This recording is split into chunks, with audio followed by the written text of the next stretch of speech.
Abraham হারান দেশে বাস করত।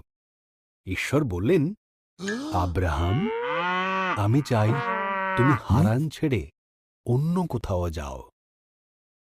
কিন্তু ঈশ্বর আব্রাহামকে কোথায় যেতে হবে তা বলেননি।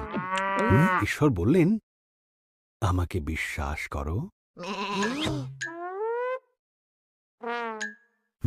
ঈশ্বর বললেন, তুমি এই দেশ ছাড়ো, আমি তোমার বংশকে এক মহান দেশ দেব। তা কিভাবে সম্ভব? আব্রাহাম ভাবতে লাগল। তার স্ত্রী সারার অনেক বয়স হয়েছিল, তাই সে সন্তানের জন্ম দিতে অক্ষম ছিল।